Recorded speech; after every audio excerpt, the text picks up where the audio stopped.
beloved Boss Mike Cervera.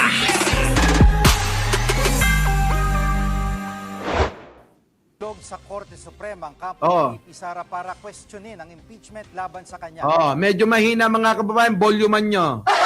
Sabi rito, impeachment, posibleng muling questionin ng kampo ni VP Sara sa Supreme Court. Korte Suprema. Kita nyo mga kababayan, paano ba talaga? Lahat sinunod na. Ewan ko na lang sa Korte Suprema kung ano pa irereklamo nila at bagong iuutos uli. Babalik ta rin na naman nila at ibabalik nila yung unang nangyari. Baka naman iuutos nila. Hindi dapat ganyan. Dapat yun kung ano yung dati. Walang ya. Hindi mo na alam kung ano ba talaga. Diyos ko, ayoko na sa Pilipinas, mga kababayan. Amerika, kaysa ginigera mo yung Iran, pwede ba? Sakupin mo na kami bago mag-2028.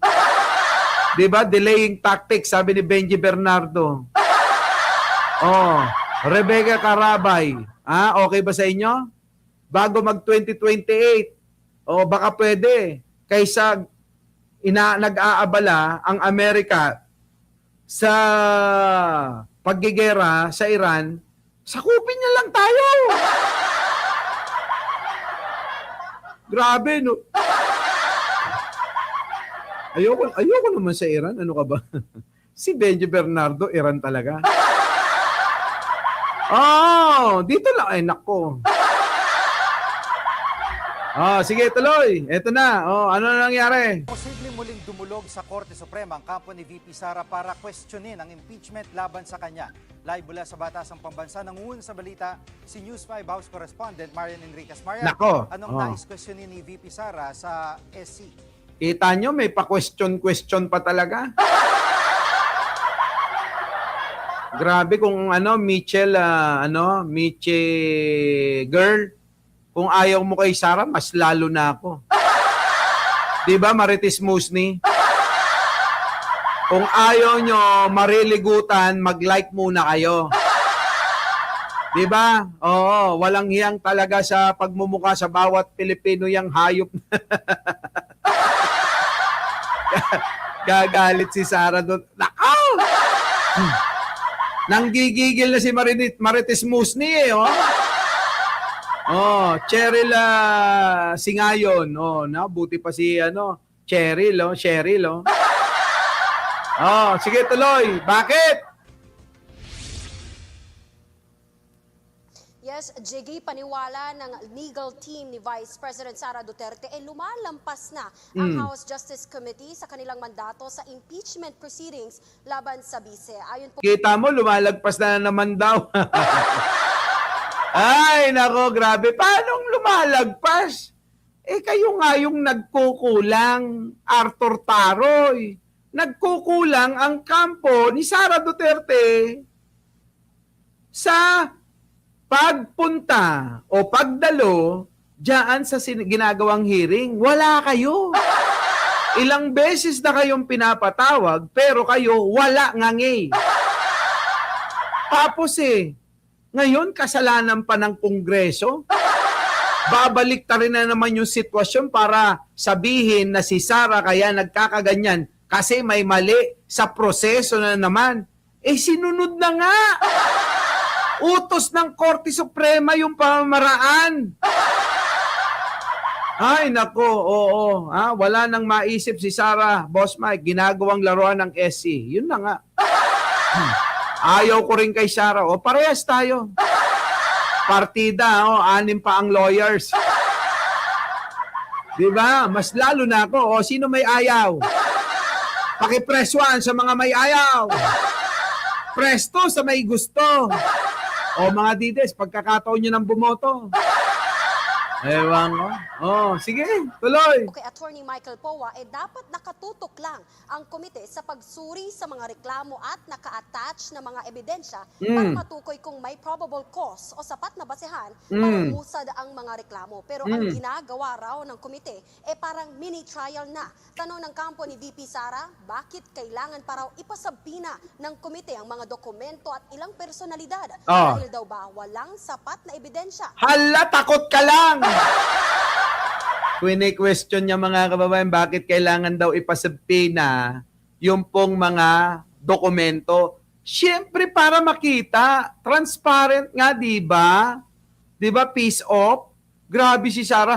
Takot na talaga mga kababayan na malaman natin yung bank records, bank accounts, salin. Anong kinakatakot mo kung hindi mo naman ninakaw?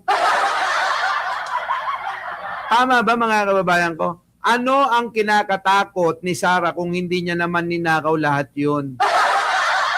Ano naman ang kinatatakot mo kung wala ka naman nagawang kasalanan? Ano naman, di ba? Kung, ibigay mo na lahat. Ipabulat-lat mo na lahat, Sara. Di ba, mga kababayan ko, tindi talaga ni Sara. Matindi to. Sa mga reklamo, narito ang pahayag ni Atty. Powa sa programang Ted Filon at DJ Chacha sa True FM. That goes beyond the evaluation of the complaint. Kung walang ebidensyang naka-attach, bakit tayo nag-allege? Tapos biglang ngayon maghahanap tayo in the hope that there is something incriminating that will... Kita nyo mga kababayan, sa media sila nagpapaliwanag. Bakit hindi ka na lang dumalo doon, spade? Dumalo ka na lang doon at doon mo na ipaliwanag yung sinasabi mo, hindi sa media. Kasi kayo, nagpapaliwanag kayo sa mga vlogger, papaliwanag kayo sa mainstream media, sa social media. Hindi, di ba sabi nyo gusto nyo ng tamang forum, tamang venue? O ayun na yung kongreso ang tamang venue nyo. Kita nyo mga kababayan, nung mga nagpapa-interview, yung nasa kongreso, sabi nila, hindi yan, hindi yan ang tamang venue para magpaliwanag kami. Ayun na, meron ng mini-hearing. Magpaliwanag na kayo roon.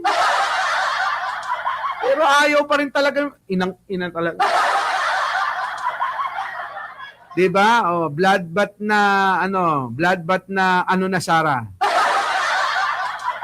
Di ba, no? Ayaw mag-oath kaya sa media. Sabi ni Aymalay ko. Kasi Boss Mike, marami silang niloloko DDS sa media. Maraming naloloko. Yan na. Reco Limay, ano masasabi mo?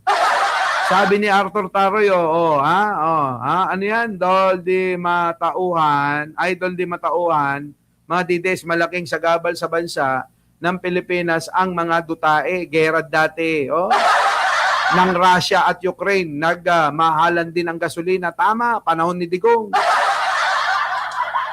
Grabe, no, mga kababayan ko, ewan ko ba sa mga yan. Sige na, hayaan na natin yan kung si Sara Duterte, mga kababayan, takot talaga na dumalo sa mini-hearing diyan po sa Kongreso, wala na ho tayong magagawa. Bahala na ang Kongreso dyan. Meron na mga tamang tuntunin na susundin ang mga congressman natin na nag-iimbestiga sa pangunguna ni Luistro, Congresswoman Luistro. Hindi naman din mga tangayan na katulad ni Sara, alam din naman nila yung ginagawa nila. Kita nyo mga kababayan, kung di ba namang gunggong talaga to si Sara. Sabi niya wala siyang kasalanan. Sabi niya, handa niyang sagutin lahat. Sabi niya, wala siyang ninanakaw. Pero bakit takot humarap? Yan ang tanong ngayon ng maraming ordinaryong tao. Bakit takot si Sara Duterte humarap sa hearing kung wala namang ginawang katarantaduan pagnanakaw? Di ba? Takot na takot, Romeo Cano. Matapang lang sa salita si Sara pero duwag talaga yan, sabi. Grabe naman, mawawala na lang ng parang bulayan si Sara. Sagana sa tapang pero bahag ang ipos. Oh, idol ko yan si Sara sa kasinungalingan. Mandarambong nga ni. Grabe, no? Oo. Dito na tayo, iwan na natin yan. Panay papaliwanag nung abogado. Bakit sa media? Bakit sa social media? Hindi doon, di ba, magpaliwanag sa mga katanungan ng kongresista. Bakit? Dahil takot kayo, makukorner kayo. Takot kayo kasi malalaman ng totoo. Takot kayo kasi manonood ang taong bayan dito. Nakaabang ang taong bayan sa pagdating ni Sara diyan sa kamera para magpaliwanag, para i-assist, para i-analyze, para pag-aralan ng taong bayan sila, tayo mismo. 'Di ba? Tayo mismo ang magsasabi kung si Sara ay may kasalanan o wala.